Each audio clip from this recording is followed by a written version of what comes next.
Hey guys, and welcome to another episode of Woke by Accident podcast. Today we will have a solo episode, and it's just me. So, yeah, welcome to the show. First, I would like to say thank you for all the listeners and viewers of our visual episodes on YouTube. I appreciate all the support. Speaking of support, we recently received some feedback on the website Buy Me a Coffee. And so I want to share that with you guys. Let's see. The first one is from Dom, and he says, "Keep up the great work and good luck during award season." So he supported the show with coffee, and we appreciate that. And then we also have another one from Mr. LP.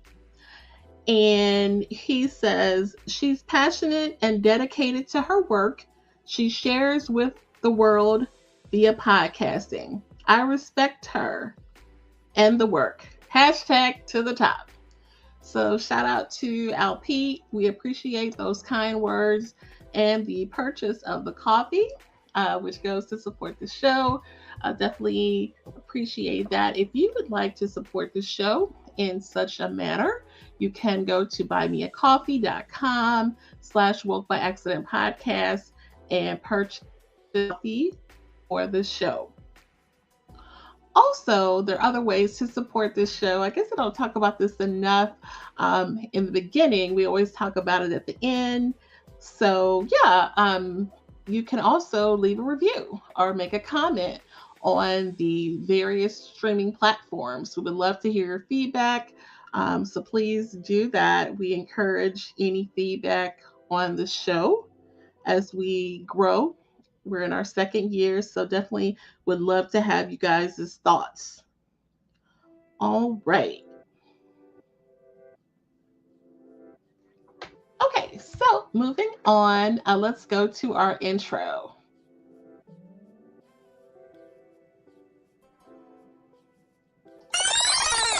Justice for you and me. Justice for Mike Brown. No justice, no peace.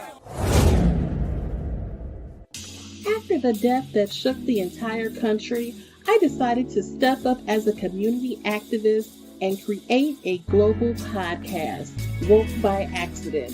Here, I amplify compelling news stories and matters impacting African Americans and their communities.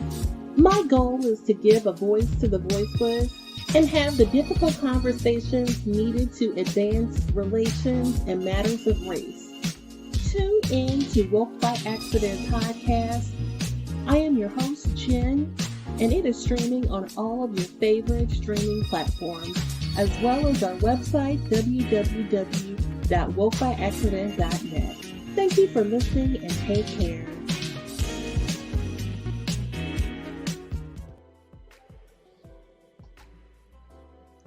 All right, so we have a few topics that we're going to get into today. We want to talk about the Britney Griner matter. There's an update with Derek Chauvin.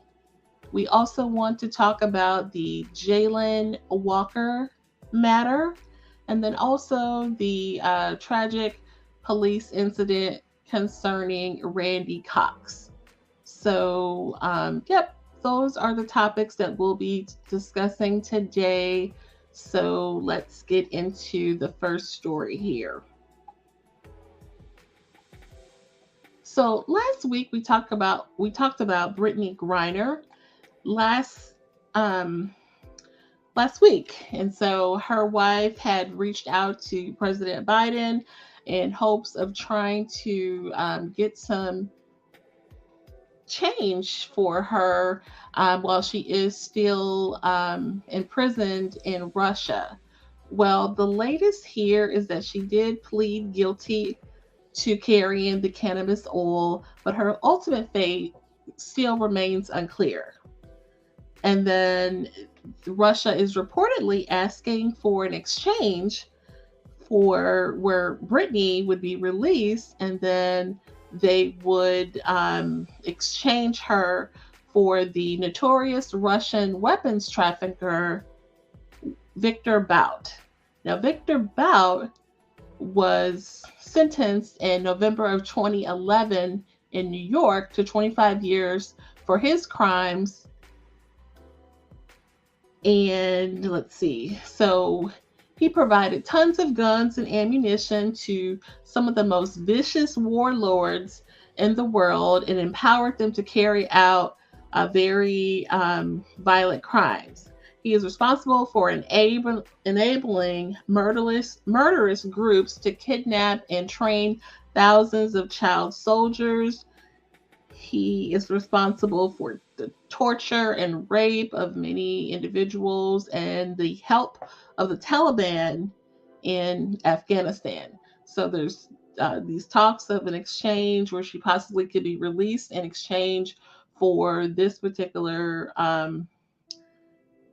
weapons trafficker, Victor Bout. So we'll see if that deal will happen. This is still, very fresh, her just pleading guilty and her trial going on over in Russia. So we'll stay with that. Definitely support Britney Griner, hashtag free Britney. All right, so on to Derek Chauvin. Derek Chauvin was just recently sentenced to 21 years in federal prison for violating George Floyd's civil rights. Now, former police officer Derek Chauvin was sentenced for using excessive force under the color of law against George Floyd and a 14-year-old boy who was injured in an unrelated matter, very unrelated and similar incident.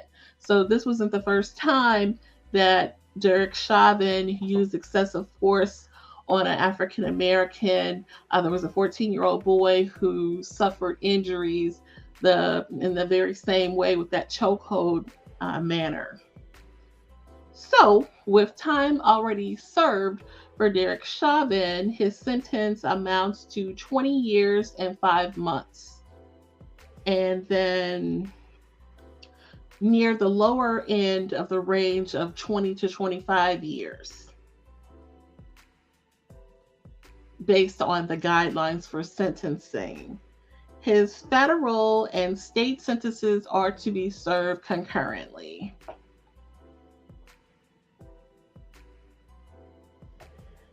Now, another interesting thing about this one is that he was allowed to speak during the sentencing, and he did not offer any apology. I guess we're not surprised by that. During the former trials, he did not offer an apology before. So this trial really is just really a maddening one for me. We may recall the original incident with Derek Chauvin from May 25th, 2020, when he pinned George Floyd to the pavement outside a Minneapolis corner store and held him down for more than 9 minutes as he lay dying in front of a very large crowd. George Floyd's killing sparked numerous protests worldwide, and it raised a reckoning over police brutality and racism. That was one of the inspirations for our podcast, also in May of 2020. And so there's a lot of significance there, but it just doesn't seem like there's any remorse there. So, all this time, and is he sorry? Did he learn anything? It doesn't seem to be the case.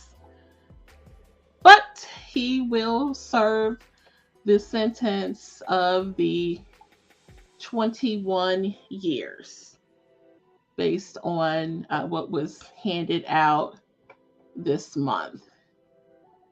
The next case I want to share with you, you all may have seen the video footage of the young man from Akron, Ohio, Jayland Walker, and this happened on June 27th.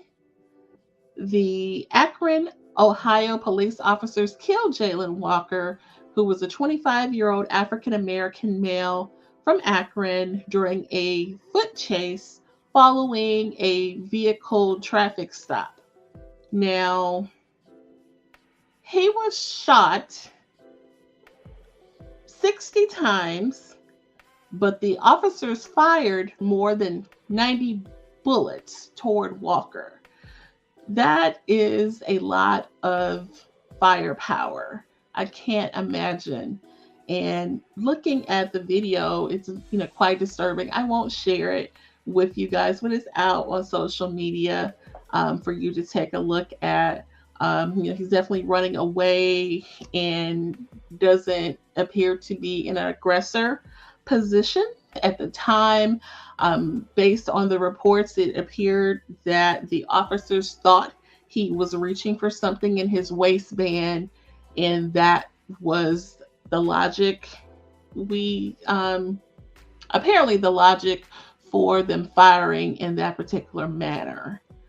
So they've held the funeral for Jayland Walker this week, and the city declared a citywide day of mourning after days of protests over his death.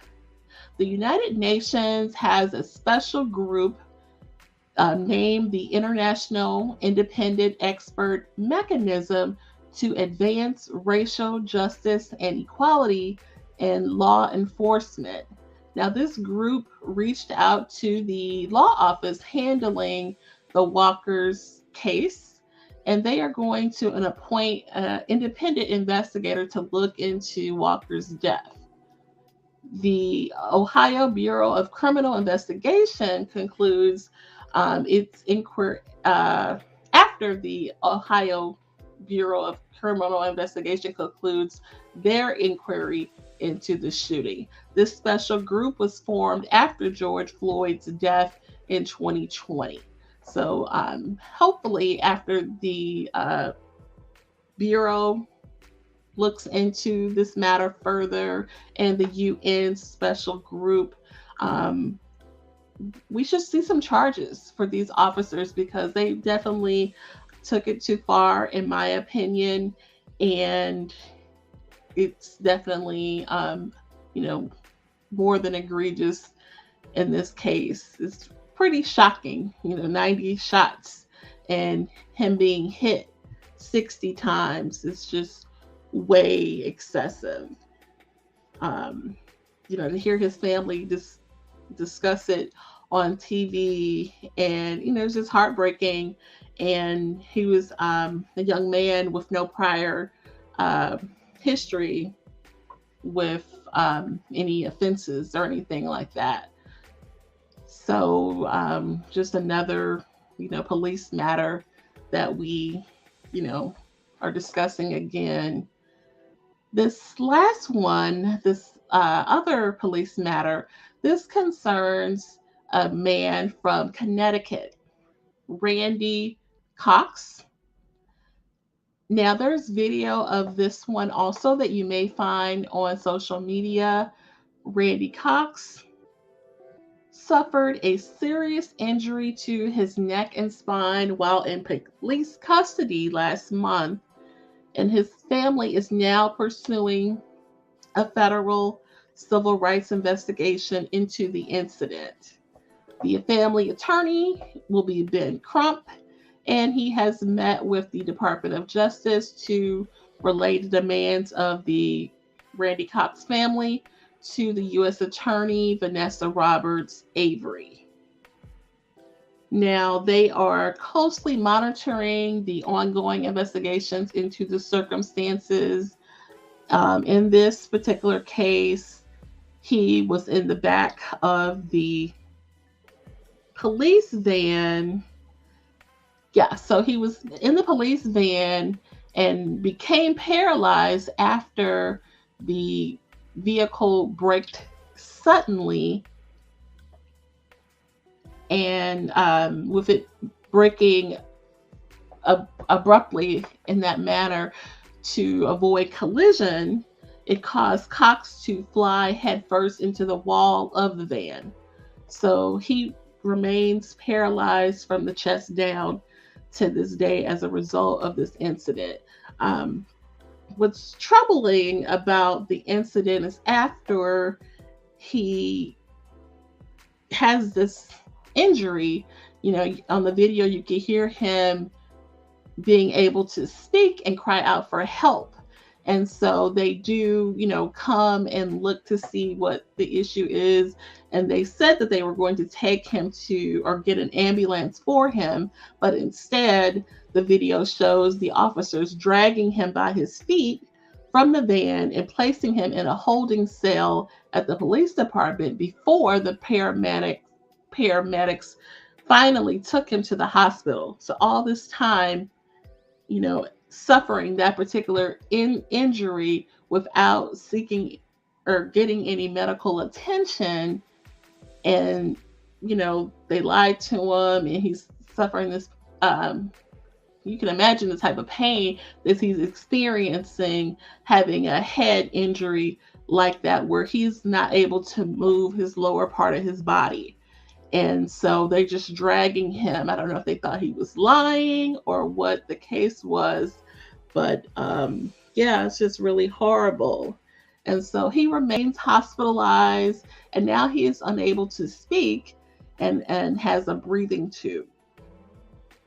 Now, 5 members of the New Haven Police Department who were involved in the transport remain on leave while the episode is being investigated. So definitely there should be some updates and movement in this matter, and hopefully some charges perhaps, because they are responsible for his injuries, and definitely delaying his medical attention definitely feels like a violation of a civil right. Even prisoners deserve to be seen for medical treatment if they are injured, and he did not have that right. So we will definitely be watching this story along with the others to provide updates and let you know what's going on. And those are the updates that we had for this week. I do appreciate you guys listening and your support. If you would like to participate in the show in any capacity, you can reach out to me on Instagram. The handle is Woke by Accident Podcast. You also can tap in with us on ClubHouse. We, myself and some other podcasters, have a room and club, and we meet on Mondays and Fridays at 8:30 Central Time. And our room is the Content Creators of Color Collective. And so tap in with us if you would like to discuss podcasting, and maybe you have some questions or ideas. We would love to have you guys out there. So we'll have that information in the show notes for you guys, along with the links. The website is www.wokebyaccident.net. And we thank you guys for listening. Take care.